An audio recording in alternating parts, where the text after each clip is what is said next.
श्रीमत्सद्गुणशालिनं चिदचिदिव्याप्तं च दिव्याकृतिं जीवे साक्षरमुक्तकोटिसुखदं नैकावताराधिपं ज्ञेयं श्रीपुरुषोत्तमं मुनिवरै वेदादिकीर्त्यं विभुं तन्मूलाक्षरयुक्तमेव सहजानन्दं च वन्दे सदा। श्री स्वामिनारायण भगवान जय, अक्षर पुरुषोत्तम महाराज जय,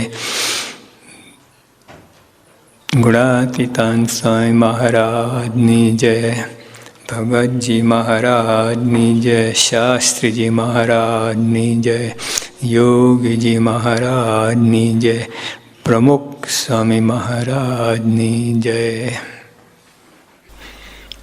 7 मुद्दा। पहलो मुद्दो है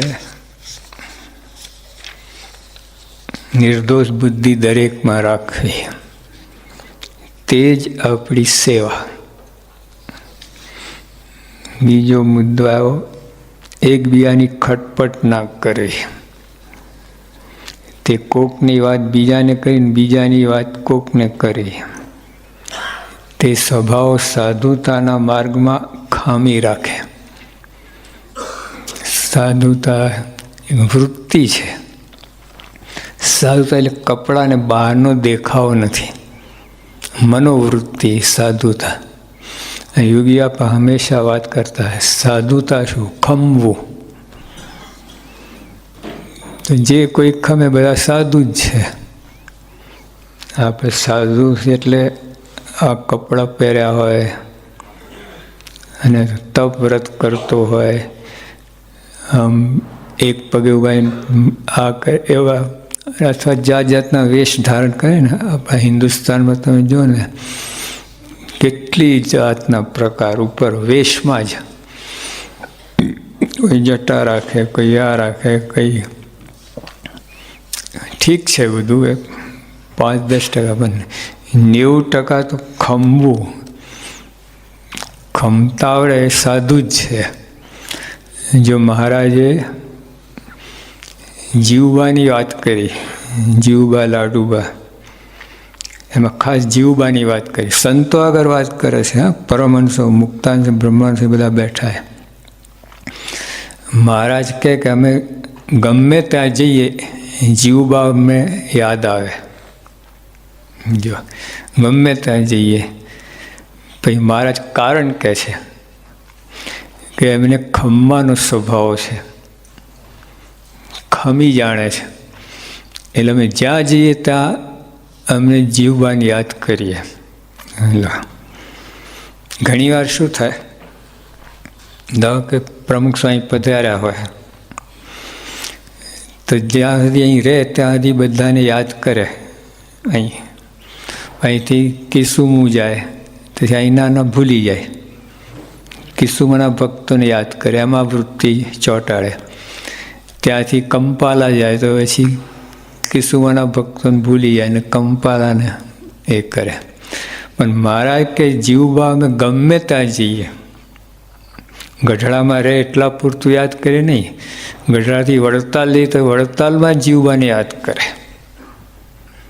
કારણ આટલું, મારે કે સાધુતાના ગુણ છે।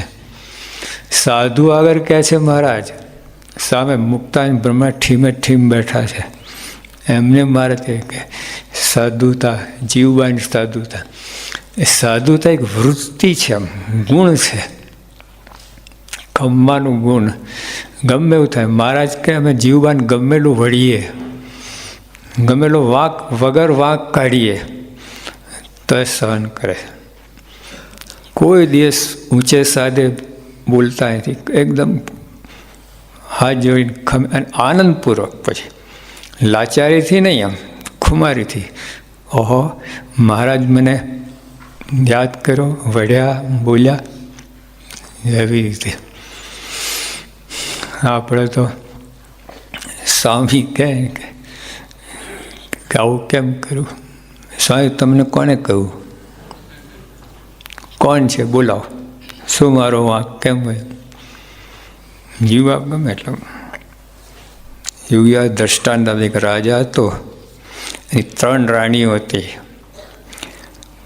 પછી એ સૌથી નાની હતી, એના પર હેત વસાર. તો બીજી 2 રાણીને થયું કે આ રાજા પક્ષપાત કરે છે, ભાઈ નાની છે એના ઉપર વધારે હેત રાખે છે, અમે નહીં.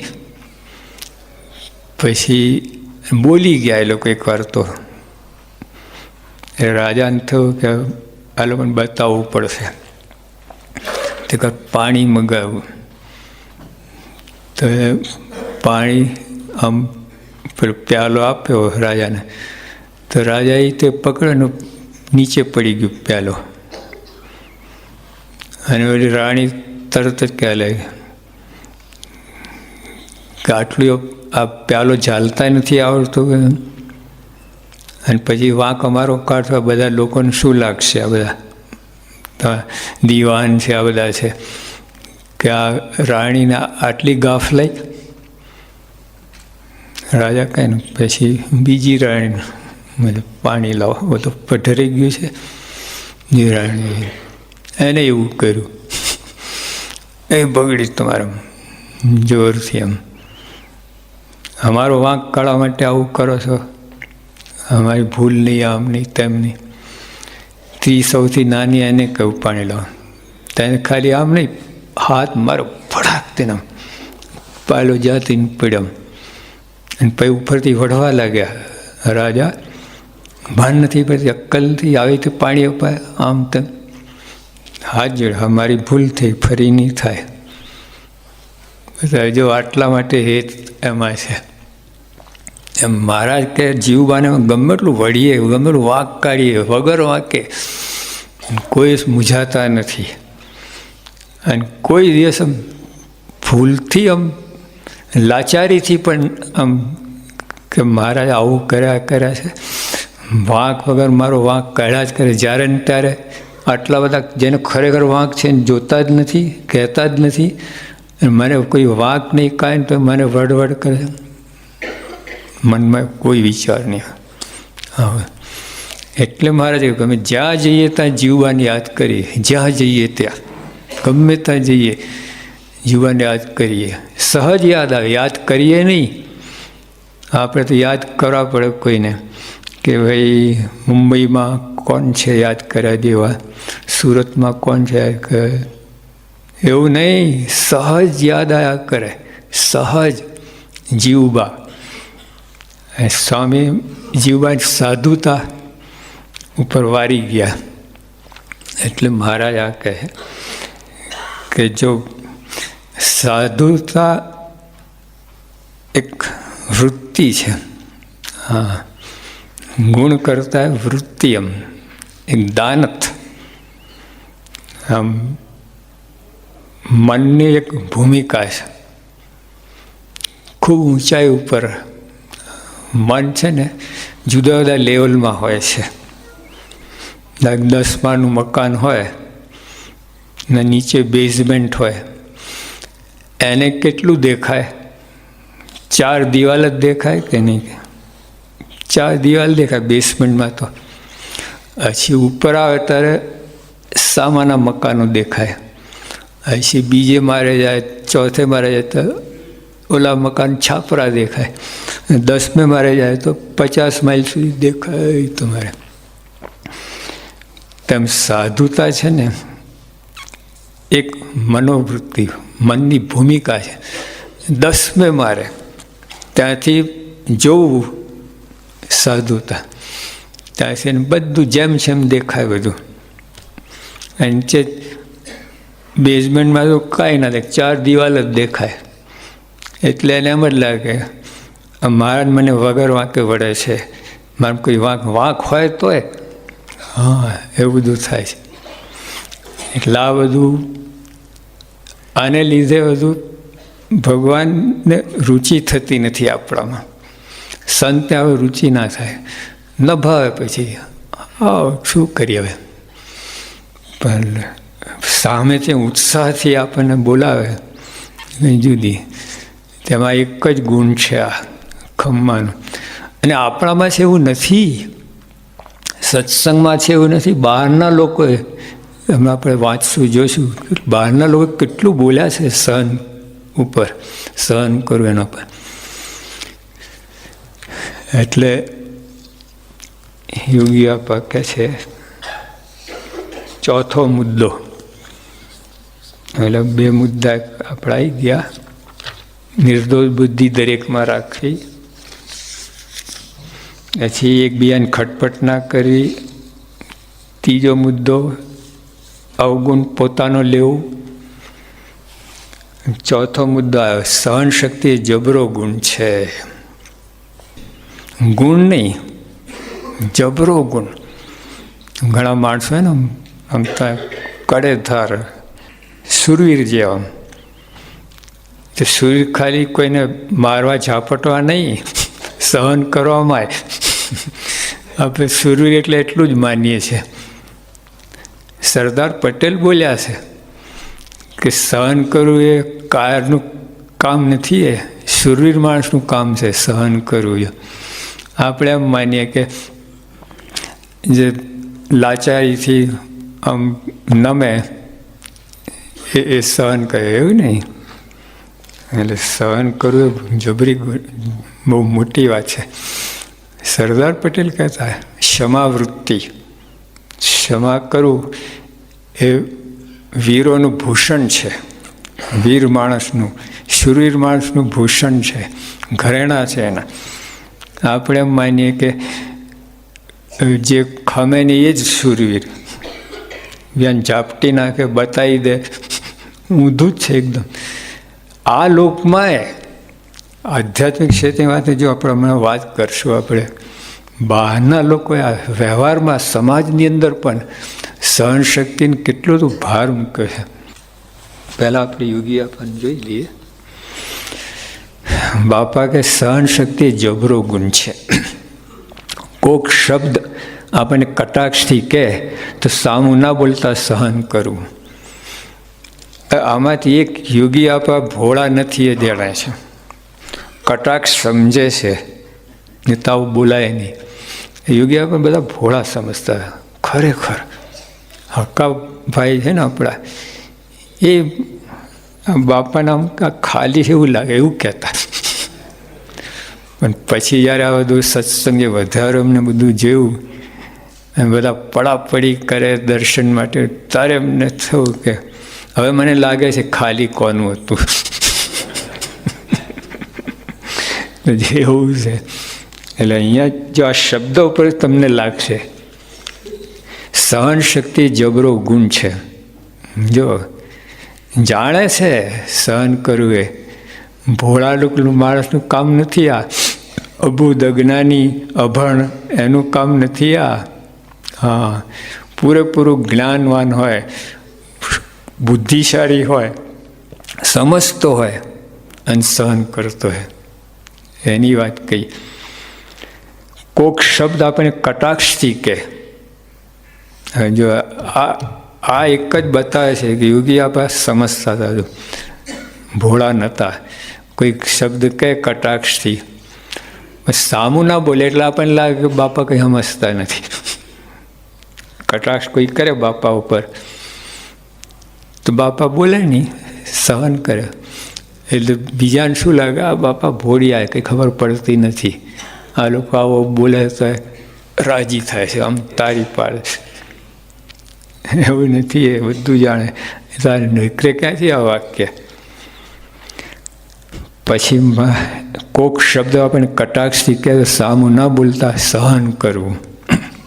જો આપણે કટાક્ષ તો છે ને તલવારના ઘા કરતાં વધારે છે. હા, એમને બાજુ તમે ચોખ્ખે ચોખ્ખું કહે ને એના કરતાં કટાક્ષ કરે ને મારું તને ભેદી નાખે. આમ કોઈ પેલો સૂર્ય ઉપર ચડાવે ને આમ સૂર્ય એવી આવતી, આમ પેલો આવું હોય, આમ સ્ક્રૂ જેવું, પછી બધી ધાર હોય એમાં.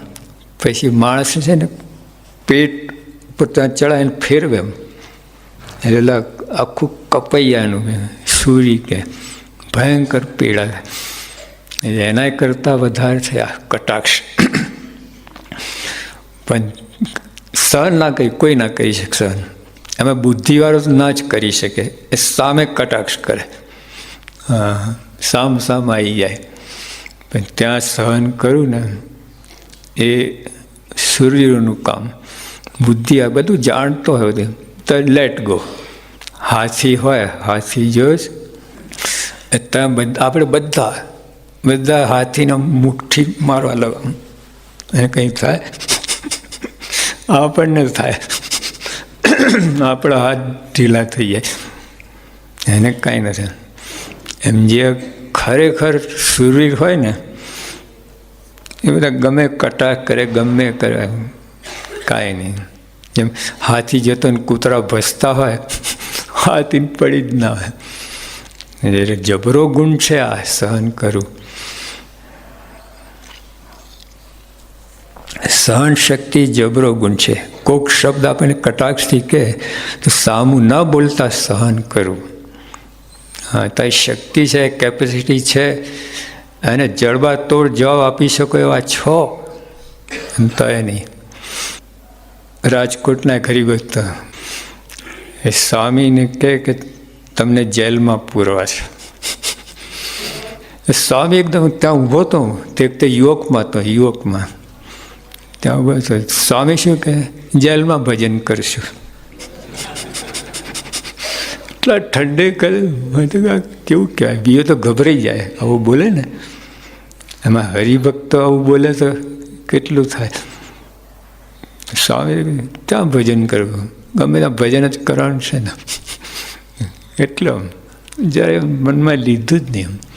પ્રમુખ સ્વામી અટલાદરા આપણે સુવર્ણ જયંતિ ઉજવણી શાસ્ત્રી મહારાજની. તો પહેલાં સ્વામી ના પાડી શાસ્ત્રી મહારાજે, પણ પછી કહ્યું હા પાડી. અને બધા બહાર આનંદ કરતા, ગોષ્ઠી કરતા કે હવે આપણે કઈ રીતે આ સુવર્ણ તુલા કરીશું. આ બધું એમાં પ્રમુખ સ્વામી સારંગપુરથી શાસ્ત્રીમાને મળ્યા.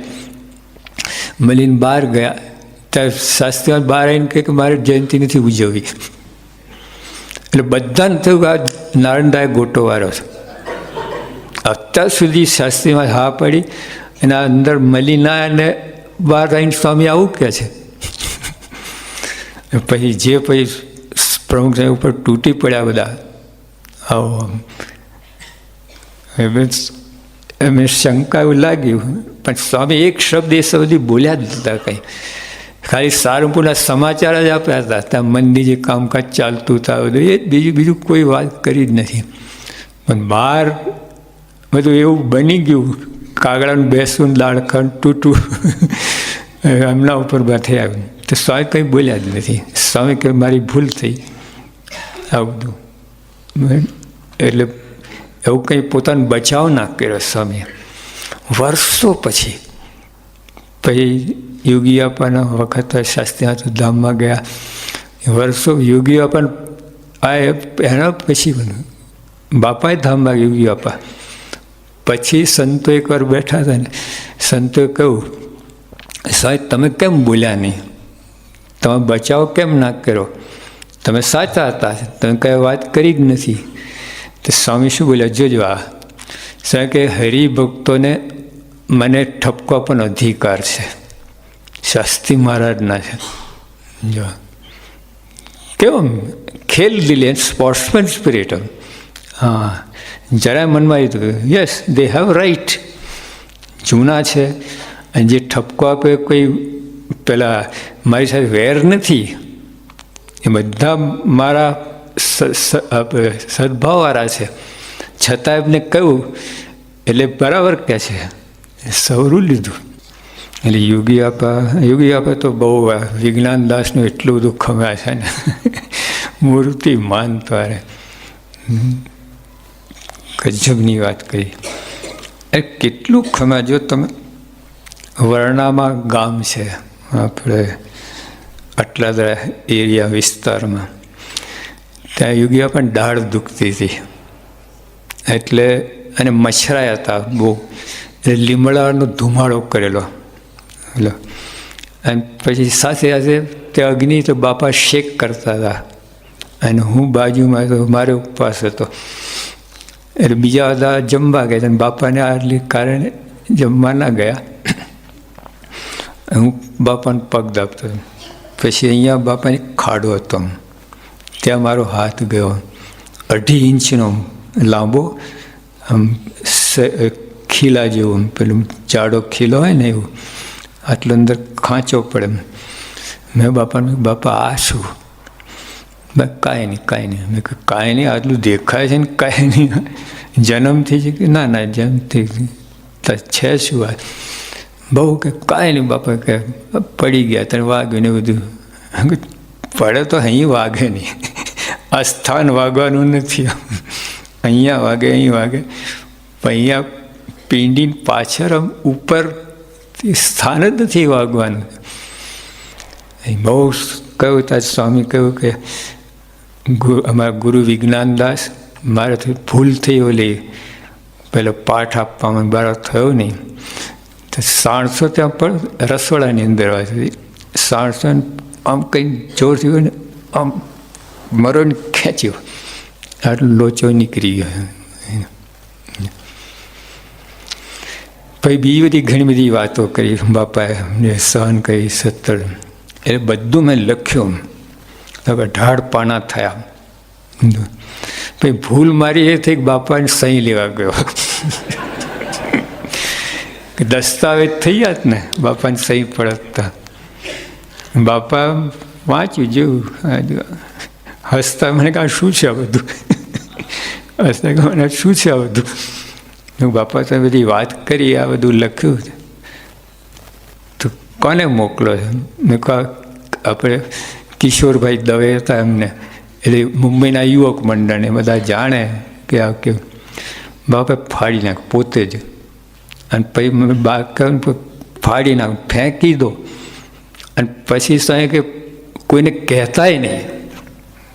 આવું આવી વાત મેં સ્વામી, મેં તમારા માટે વાત કહી, બીજા કોઈ માટે નહીં. તમે જાણો, બીજા કોઈને કહેતા નહીં આ વાત, બિલકુલ નહીં. સ્ટે આવી ગયું. એટલે હવે તો ખાલી ઓલી પત્ર નહીં, પણ બીજાની વાત જ નહીં કરવાની, ભૂલી જ જવાની. પછી ઓલા પેટન્ટ હોય ને, પેટન્ટ 20 વર્ષથી આઉટ થઈ જાય. ખરું 20 વર્ષ પછી પેટન્ટનું ચાલે નહીં. પછી પેટન્ટ કરે ને કોઈ માલનું, કે બીજું કોઈ આની કોપી કરી ના શકે.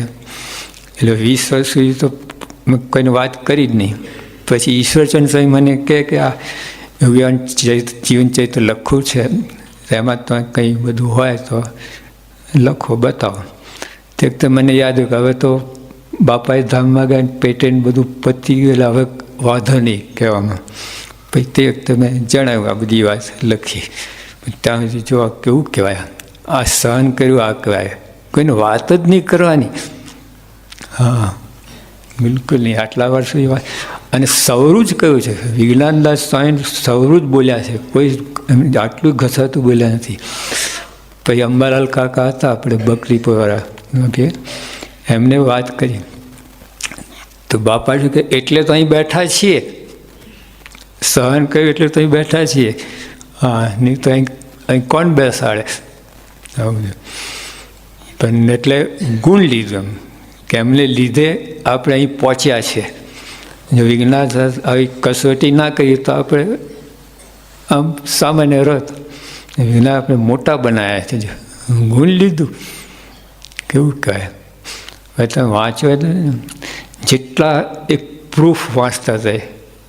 એક હરિભક્ત, મેં કોઈ બાઈ હતી કહ્યું, એને મૂકી દીધું, આગળ વંચાય નહીં. અરે મારા પેલા RM પટેલ એગ્રીકલ્ચર કોલેજના ડાયરેક્ટર, એ તો એટલા કડક છે ને, બહુ ડિસિપ્લિનવાળા, એ વાંચતા હતા. પછી આગળ વાંચ્યું ને મૂકી દીધું, વંચાય નહીં. આંખમાં આંસુ ઢીલા પડી ગયા. આટલું બધું આ જે વાંચે છે ને, એ જે પ્રસંગો વિજ્ઞાનદાસના આવે ને, બધા કોઈ આગળ વાંચી જ ના શકે એવું છે. કેટલું સહન કર્યું. તો સ્વામી તો ગુણ જ લીધો, રાજી થયા. યોગી આપા હવે એમના છૂટા પડ્યા, શાસ્ત્રીમાં છૂટા પડ્યા વિજ્ઞાનદાસથી, અને ગોંડલના મહંત બનાવ્યા. હવે એ યોગી આપાને ડાંગરા જવાનું થયું. આ જો મહંત પદે છે, હવે એમની સાથે જોડમાં છે જ નહીં, બધું પતી ગયું. પણ ત્યાં ડાંગરામાં એકવાર બપોરે ધમાધમી કરણ મારવા લાગ્યા યોગી બાપાને. મહંત પદે છે, ગોંડલના મહંત, અને હવે તો એમની સાથે છે જ નહીં. તો એ પોતાના અધિકાર બાપા ધુમ્મા પાકવામાં. તે ખેંગારજી ભાઈ ત્યાં હતા, એકદમ તો બેઠા હતા, ને પછી હાથ પકડો વિજ્ઞાનને છૂટા પાડે. વિજ્ઞાનના ઠપકો આપે. યોગી આ કહે, ના ના એવું ના કરાય, ના કરાય, ગુરુ છે એવું ના બોલાય, ના કરાય. પણ ખેંગારી તો ક્ષત્રિય પ્રકૃતિ, અને તે તો સાચું જ કહ્યું, ખોટું શું કર્યું. પણ તો યોગી હવે કંઈ બોલાય, વિચાર કરો. ભેગા હોય જોડમાં, પણ હવે કોઈ લેવા દેવા નથી, અને ગોંડલના મહંત બનાવ્યા છે, કંઈ વિચાર જ નથી આવતો. બધું જોડાવું, અને કોઈ કારણ ખાલી એટલું જ મોટો જોગટો થઈ ગયો છે, મહંત થઈ ગયો છે, આમ ઈર્ષા ભાવથી. બાપાને કોઈ વાંક જ નહોતો, તો આવી રીતે કર્યું. પણ તો એવા વર્ષો સુધી અમે ભેગા વાત કાઢી જ નથી. આ કોઈ દિવસ આવી વાત કરી જ નથી. સૌરું જ લીધું ને સૌરું જ બોલ્યા છે કે વિજ્ઞાન અમારા ગુરુ બહુ કસોટી કરતા, મુખપાઠ લે, આમ કરે, ભૂલ પડે તો વેલણ મારે, આમ પેલી રીતે એમ બાળક હોય ને આમ કહે ને એ રીતે, પેલે કટાક્ષ કે આમ દ્રોહ બુદ્ધિથી નહીં, પણ મને આગળ વધારવામાં એ આવી રીતે કર્યા તો આગળ વધ્યા છે એમ કહેવા માગતા.